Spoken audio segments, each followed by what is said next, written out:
तो ये दोबारा बताना पड़ेगा फिर। तो पिछली थ्योरम हमने बातचीत की कि ऐसा v एग्जिस्ट करेगा और जहां वी एक्स वी वाई जो है एफ और वाई के बराबर, एफ और जी के बराबर होंगे। लेकिन पिछली थ्योरम की सबसे बड़ी प्रॉब्लम ये है कि किसी बच्चे को जब ये रिजल्ट मिलेगा तो उसे लगेगा यार ऐसा तो कुछ भी ऐसा मान लो सुटेबल, अपने ऐसा कुछ मानो कि उसको डिफरेंशिएट करके वी एक्स और वी वाई जब भी करोगे वी वाई किया तो जी आ जाएगा, वी एक्स करोगे तो एफ आ जाएगा। अब हमने माना ही ऐसा है, तो अब मैं ये बताने जा रहा हूं बच्चों की वी ऐसा ही माना, ऐसा ही होना अपने आप में, वी लेके चलेंगे और देखेंगे कि वी ऐसा ही आएगा, तो ये तुक्का नहीं है। तो फिर ये क्या है इस पे, तो प्लीज अब इसके बाद ये तो प्रूफ हो गया। क्वेश्चन है यहाँ पर, why did we choose v as in equation A. आप इसे सवाल के तौर पर लीजिए, मतलब वैसा ही वी क्यों लिया, तो उस पर हम बातचीत करते हैं।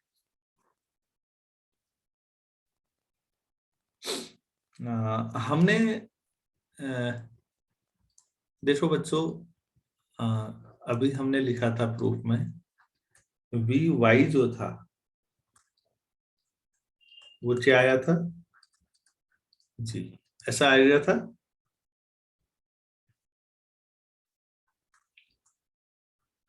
अरे ये तो थ्योरम का ही है solution, v y equal to जी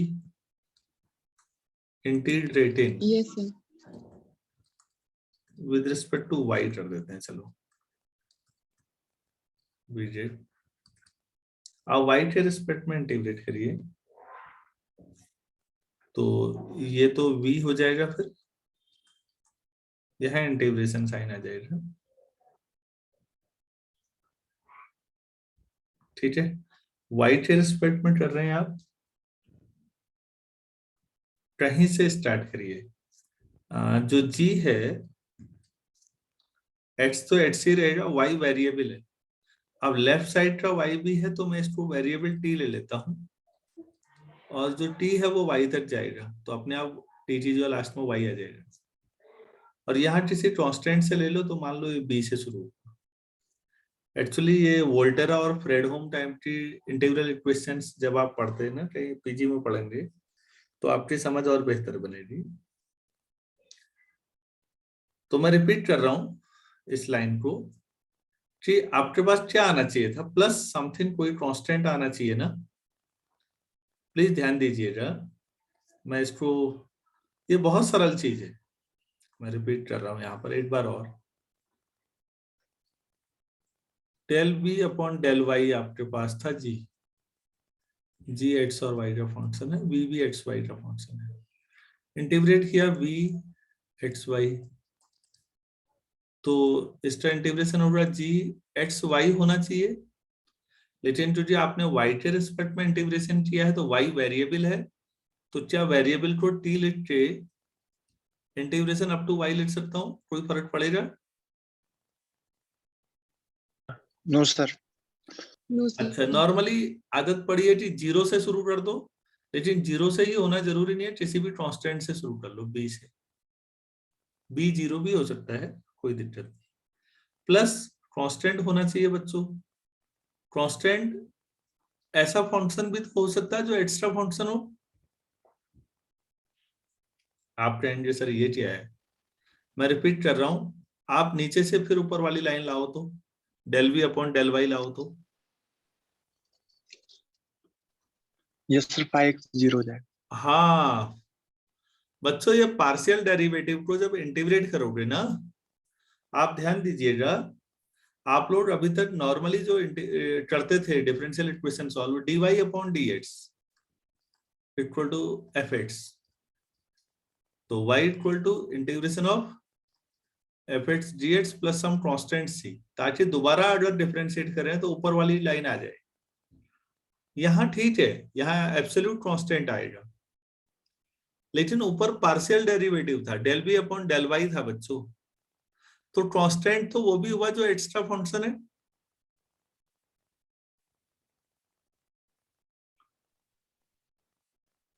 अरे मैं ये समझा पाया या नहीं समझा पाया? सर समझा ये नहीं आ रहा है। हाँ हाँ, बाकी लोग कुछ कह रहे हो। घबराओ मत बेटा, मैं एक बार और समझा दूंगा, लेकिन निश्चिंत होके रहो। एक बात बताओ, v आपके पास ऐसा फंक्शन है b2y g(ht)dt plus some function of x, del v upon del y करते हैं, चलो y के रिस्पेक्ट में करते हैं, तो ठीक है, ये एक्स वाई आ जाना है, बाकी हट जाना है, ये जीरो आ जाएगा या नहीं? Yes sir. Yes sir. हाँ तो वही लिखा है ना, तो इंटीग्रेट करेंगे तो यहाँ पर हो सकता है फाइव एक्स जो और कांस्टेंट ही हो, लेकिन ये भी तो हो सकता है कि यहाँ पर कोई एक्स्ट्रा ही फंक्शन हो, क्योंकि आपने तो पार्शियल किया है डिफरेंशिएट। तो जब भी आप पार्शियल, ऐसा आप लोगों ने फ्लूइड डायनामिक्स में किया होगा कई जगह, स्ट्रीमलाइन निकालने के लिए फ्लूइड डायनामिक्स में करते हैं, केमिस्ट्री में जब आप लोग पढ़ते हैं तो शायद वहां किया हो, मतलब। Yes sir. तो हाँ, तो कहाँ थे हम, क्या मान लें फिर यहाँ पर अब, some function of x.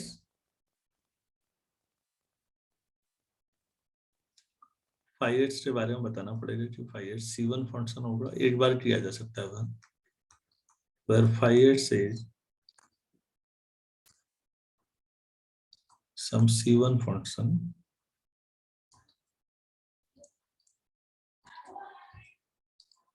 ordinates.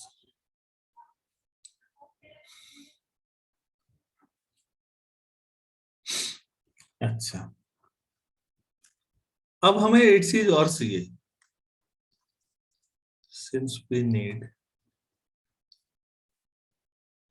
Vx equal to F ना, ये भी तो था। सो बाय क्वेश्चन 1 यहां से समझो, Vx जो है वो भी x और y का फंक्शन है।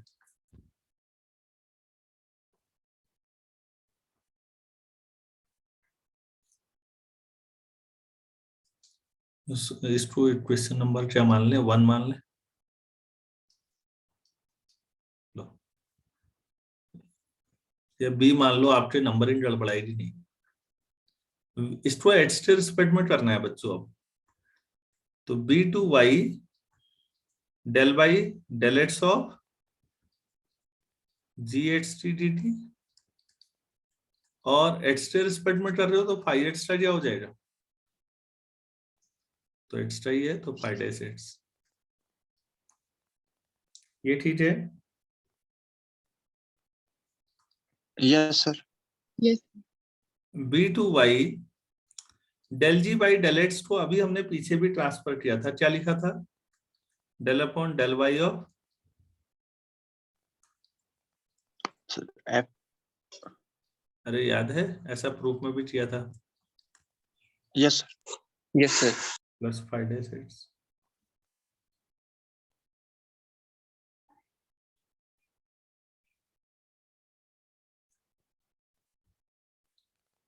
तो इस Vxt जो क्या लिखना है, fxy,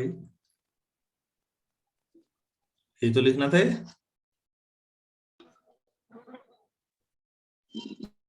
Yes, क्या आ sir. जाएगा, टी थी जो upper limit y fxy minus fxb lower limit में प्लस फाइव डैश एक्स, ये इससे कैंसिल हो जाएगा, तो फाइव डैश एक्स क्या आ जाएगा,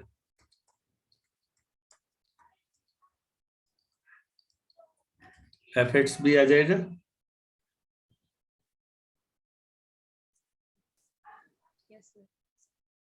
अरे भाई ये ठीक है नहीं, Yes, sir. Yes. Five dash x ये है, तो फाइव एक्स क्या होगा, इसका फिर इंटीग्रेशन एक्स के रिस्पेक्ट में है, एक्स वेरिएबल है, बी तो बी रहेगा, एक्स टी जो क्या लिख दूं, एस, जैसे वहां टी लिख दिया था। तो लेकिन फिर एक्स बेटा रहना है तो यहाँ एक्स आ जाएगा, और ये भी कहीं से शुरू होगा। प्लस अब यहां पर खाली कांस्टेंट ही लगेगा, क्यों? यहाँ कोई वाई का फंक्शन क्यों नहीं लिखा? खाली एक्स एक्स के क्योंकि फाइव डैश एक्स वो केवल सिंगल एक्स का फंक्शन था, तो आर्बिटरी कांस्टेंट आएगा ना। Yes, yes sir.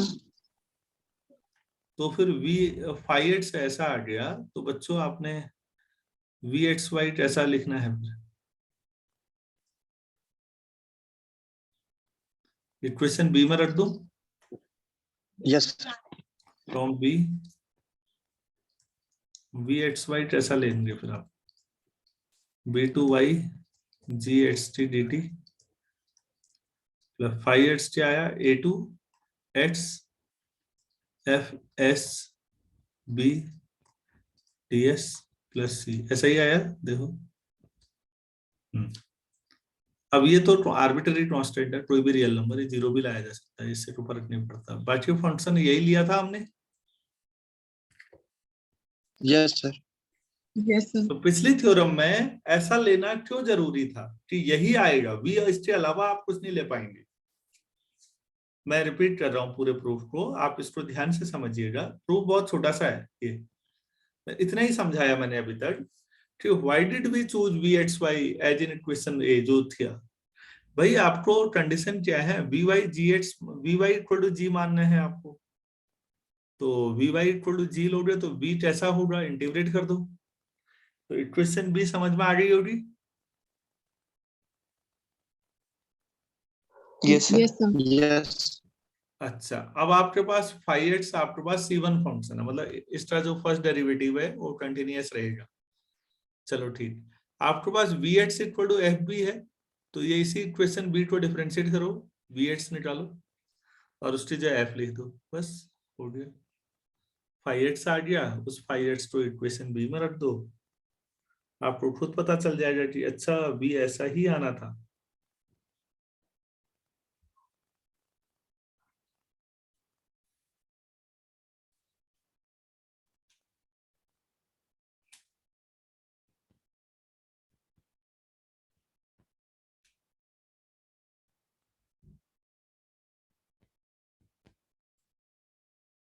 तो इस पूरी बातचीत से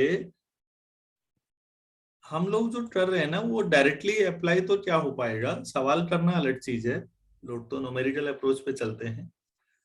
कॉम्प्लेक्सिटी कंसेप्चुअल क्लैरिटी है बच्चों कि वी किस तरह का फंक्शन होगा और वी एग्जिस्ट करेगा वाली बात आई है। तो यहाँ पर एक छोटी सी corollary, if omega is an open rectangle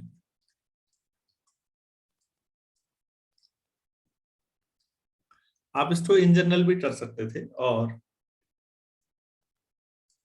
open disc भी मैंने सरल बना के किया है बस। And if u is a real valued harmonic function, harmonic होना और रियल वैल्यूड होना ये दो चीजें हैं in omega, then there exists an analytic function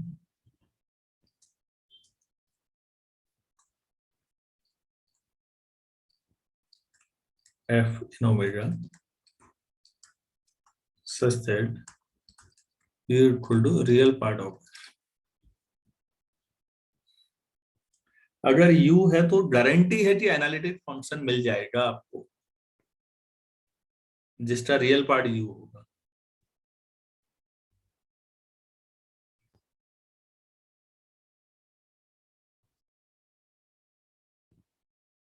तो हम अभी इस थ्योरम की मदद से इसको प्रूव कर सकते हैं, क्योंकि u है तो हम v निकाल देंगे पहले और u प्लस IB से f आ जाएगा।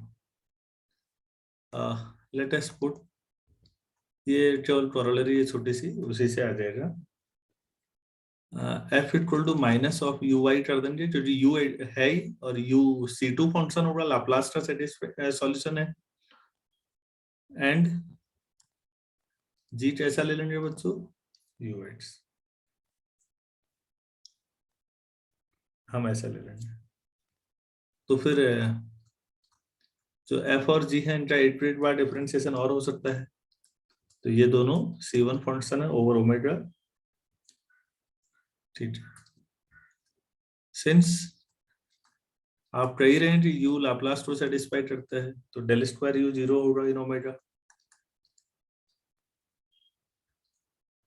तो डेल स्क्वायर यू के लिए जरा ध्यान दीजिए, u x x plus u y y equal to 0 लाना होगा ना,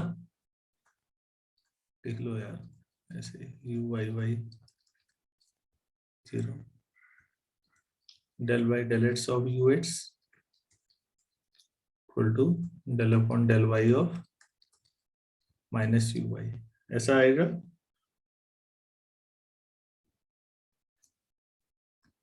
del y del x of u x कितना है, f, del upon del y of minus u Y की जो,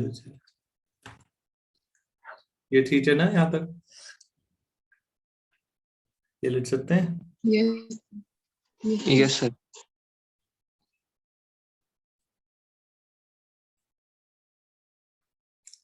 तो फिर हमने कहा था कि अगर ऐसा होगा तो V एडजस्ट करेगा।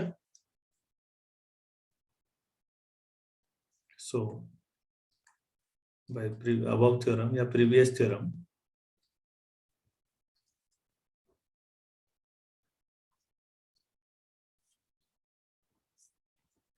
there exists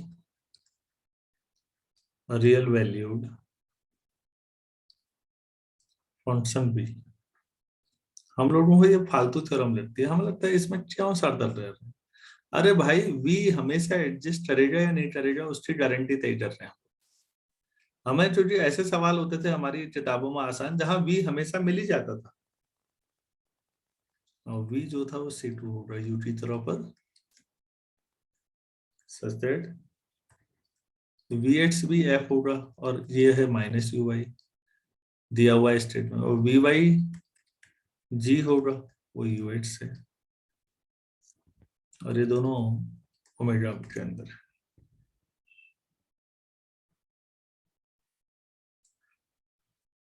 अगर ऐसा है तो एनालिटिक होगा फिर ये sufficient condition, second order partial derivative continuous है, so by sufficient condition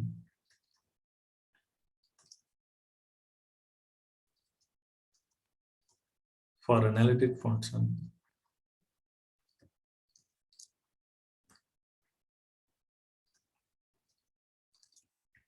we conclude that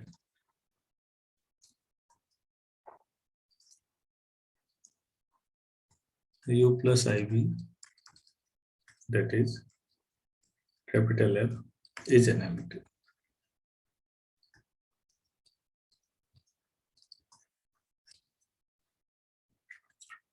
तो अगर ऐसा है U तो V आपको हमेशा मिलेगा।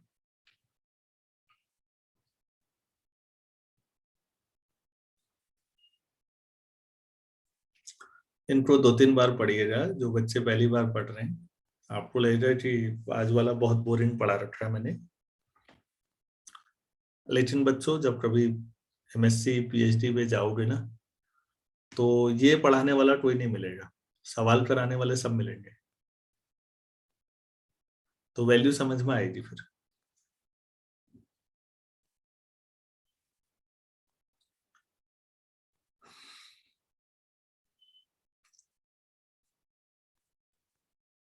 नोट कर लिया है सब लोगों ने, तो आगे बढ़ूं। Yes sir. Yes, sir. एक छोटा सा सवाल कराता हूँ इसी पर based.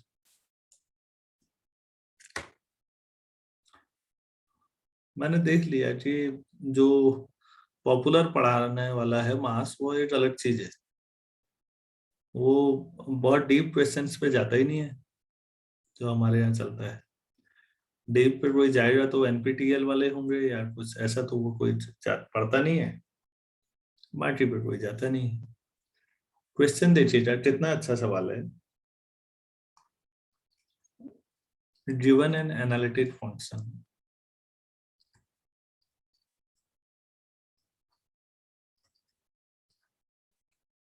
Capital F in omega, किसी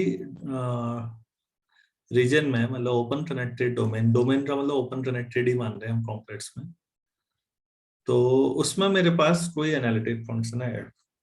तो सवाल है, can we find an analytic function जी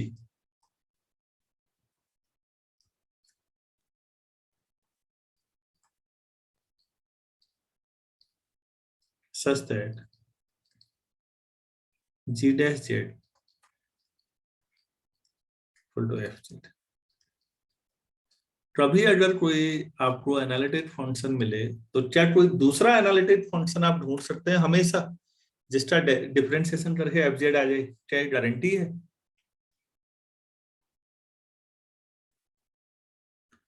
आपको याद है अगर ऐसा मिले तो जी को कहते क्या थे रियल एनालिसिस में?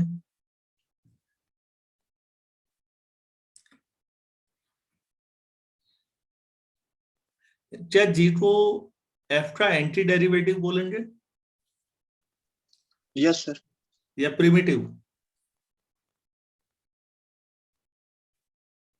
Yes sir.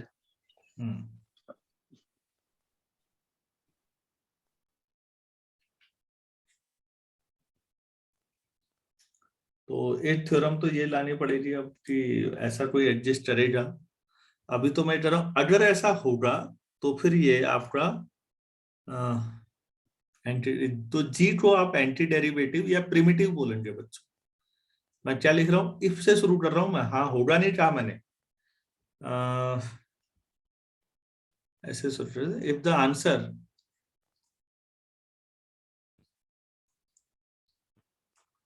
To this problem is yes,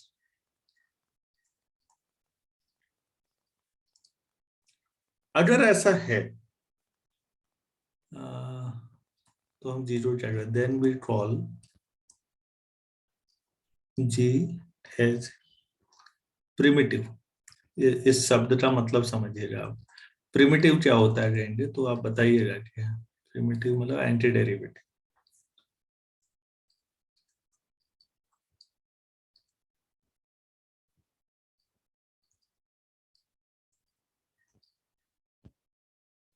just an anti derivative for,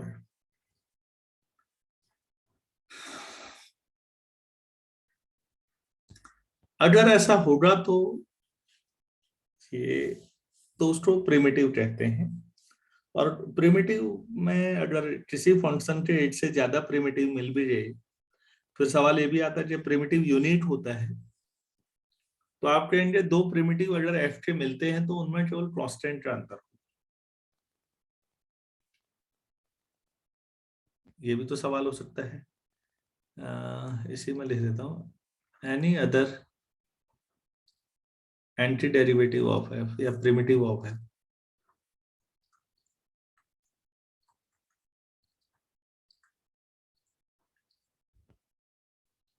would differ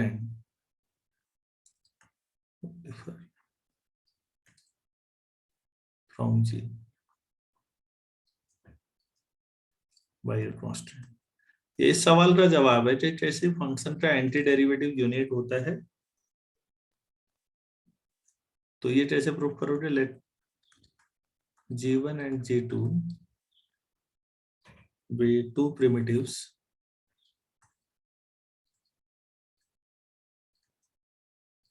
of F। इसका मतलब हुआ G1 dash ZB G1 dash फिर F मिला एंड G2 डैश BF मिला। तो G1 dash minus G2 dash कितना आ जाएगा, 0। तो G1 माइनस G2 इंटीग्रेट करने पे constant, so any two primitives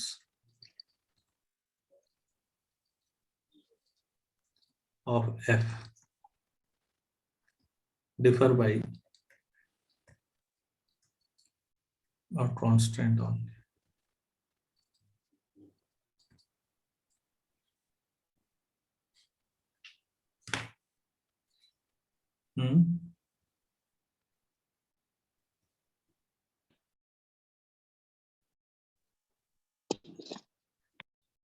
तो अब सवाल क्या है, वो तो ठीक है, ये जो आंसर है बच्चों मेरा, ये इफ से शुरू हुआ है कि अगर एंटी डेरिवेटिव एग्जिस्ट करता है, प्रिमिटिव एग्जिस्ट करता है, तो ऐसा ऐसा होगा। लेकिन जवाब ये नहीं दिया मैंने, क्या प्रिमिटिव हमेशा एग्जिस्ट करता है या प्रिमिटिव किस कंडीशन में एग्जिस्ट करता है किसी एनालिटिक फंक्शन। इस पे सर बात रियल एनालिसिस में शायद नेसेसरी कंडीशन ये थी प्रिमिटिव एग्जिस्ट करने की कि इंटरमीडिएट वैल्यू प्रॉपर्टी सेटिस्फाई होनी चाहिए। उसके लिए डोमेन कनेक्टेड होना चाहिए। यस सर, डोमेन कनेक्टेड होना जरूरी है, इंटरमीडिएट वैल्यू थ्योरम लगेगी तभी। तो इसीलिए तो यहाँ डोमेन कनेक्टेड और ओपन ले रहे हैं सब, पहले ये सावधान यस सर। है। इस डोमेन को लेने के लिए कितना सोचा होगा लोगों ने यार। तो अब सवाल फिर वही है मेरा, क्वेश्चन है फिर, इज देयर एनी रेस्ट्रिक्शन?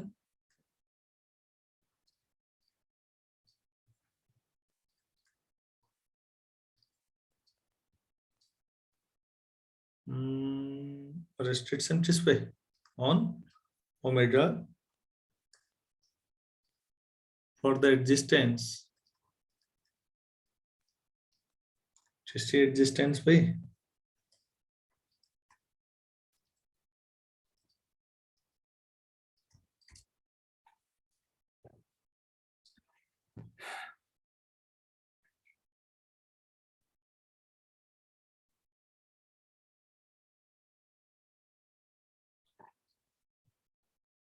तो क्या होना चाहिए?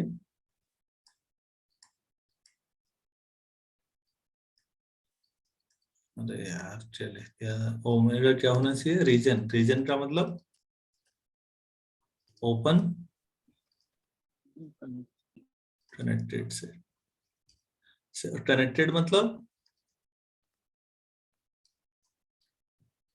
अभी सिंपली कनेक्टेड पे जाइए, फिर मल्टीपल कनेक्टेड और ये सब हो जाएगा। अभी ओपन और कनेक्टेड, कनेक्टेड में भी हमने सिंपली कनेक्टेड, मल्टीपल कनेक्टेड पे बात की। चीजें इतनी आसान भी नहीं है, डिफिकल्ट भी नहीं है। सिंपली कनेक्टेड मैंने सरल समझाया था कि आप उसको कॉन्ट्रैक्ट करके एक पॉइंट पे ले आए।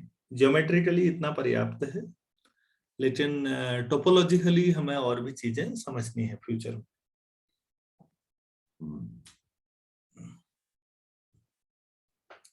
तो यहाँ वही है, अगर ऐसा होगा तो फिर हमेशा प्रिमिटिव एग्जिस्ट करेगा। चीजों को मैं नहीं उलझा रहा हूँ। आंसर दे दिया मैंने। कोई भी एनालिटिक फंक्शन है, अगर वो ओपन कनेक्टेड डोमेन में बात कर रहे हैं तो उसका प्रिमिटिव एग्जिस्ट करेगा। वहां पर आपने जो कहा था उसका डोमेन कनेक्टेड सेट होगा, इंटरमीडिएट तब लगेगी। तो डोमेन बहुत बड़ा रोल निभाता है। कार्तिक ठीक है? यस सर, रियल में भी इंटरवल लेते थे। Yes sir. इंटरवल मत बोलिएगा आप, कहीं जाओ कनेक्टेड सेट बोलिए बस। कनेक्टेड सेट की डेफिनेशन बहुत ब्रॉड है, इंटरवल उसका पर्टिकुलर एग्जांपल है। Okay sir.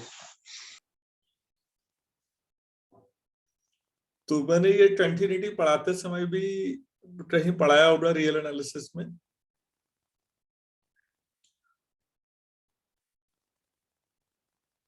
Yes sir. Domain अगर आपका कनेक्टेड है तो इंटरमीडिएट वैल्यू थ्योरम आप लगा सकते हैं। इंटरमीडिएट वैल्यू थ्योरम का मतलब है बच्चों कि फंक्शन की वैल्यू एफ की वैल्यू बी और ए के बीच में है, जैसे सबसे बड़ी वैल्यू सरल शब्दों में समझो बी आ रही है, जो रियल में तो बड़ी छोटी बोल सकते हैं, और किसी फंक्शन की सबसे छोटी वैल्यू ए है, तो फंक्शन के बीच में इंटरमीडिएट वैल्यू भी आएंगी, लेकिन ये सब वैल्यू तभी कह सकते हैं जब जो डोमेन होगा वो क्या होगा, कनेक्टेड। किसी फंक्शन के सुप्रीमम और इन्फीमम के बीच में बाकी सारी वैल्यू भी तभी एडजस्ट करेंगे, मतलब इंटरमीडिएट वैल्यूज। ये है इंटरमीडिएट वैल्यू थ्योरम बच्चों, कि बाकी सारी वैल्यू भी आएंगी, लेकिन ये गारंटी कब है, जब डोमेन कनेक्टेड हो। अगर डोमेन डिस्कनेक्टेड होगा, अगर डोमेन आपने ऐसा ले लिया कि f is a function from 0 to 1 union 4 to 5 to r, तो अब बताइए क्या आपका डोमेन यहाँ कनेक्टेड है? No sir. तो सीधे दिख रहा है 2 पीस में है, वो अलग डिस्कनेक्टेड डोमेन है। तो इंटरमीडिएट वैल्यू थ्योरम क्या लगा सकते हैं, नहीं लगा सकते? नहीं। तो इंटरमीडिएट वैल्यू थ्योरम होती क्या है सरल शब्दों में, बाकी आप कंटिन्यूटी वाला चैप्टर रियल का देख लीजिएगा एक बार। फंक्शन के सुप्रीमम इन्फीमम के बीच में बाकी सारी वैल्यू भी तभी एग्जिस्ट करेंगी जब डोमेन क्या हो, कनेक्टेड हो। दैट इज इंटरमीडिएट का मतलब बीच ही वैल्यूज। क्या मैं समझा पाया आप लोगों को? Yes sir. और दूसरा यह था कि अगर डोमेन कॉम्पैक्ट हो,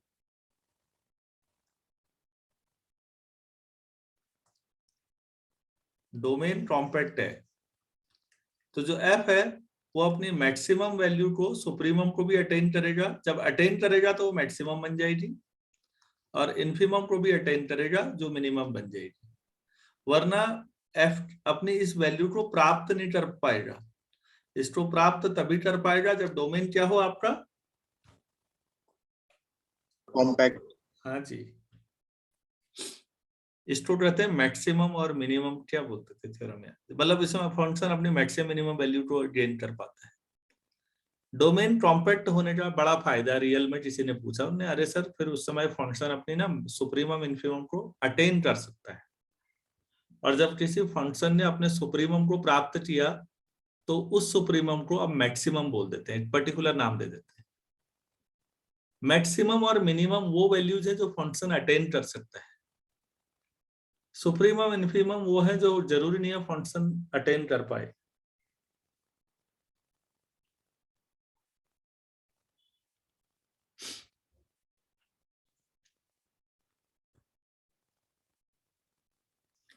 तो समझा पा रहा हूं मैं? Yes sir. कॉम्पैक्ट और कनेक्टेड का फायदा समझ में आया थोड़ा सा? Yes sir. चलिए ठीक है। Yes sir. अब बच्चों ये हो गया। अब एक और रह गया, रेशनल फंक्शन अगर ना हो u या v तो कैसे निकालते हैं, दूसरा पार्ट। उस पे एक लेक्चर कल नहीं हो पाएगी क्लास, मुझे बाहर जाना है, परसों सुबह होगी, मंडे। Thank you.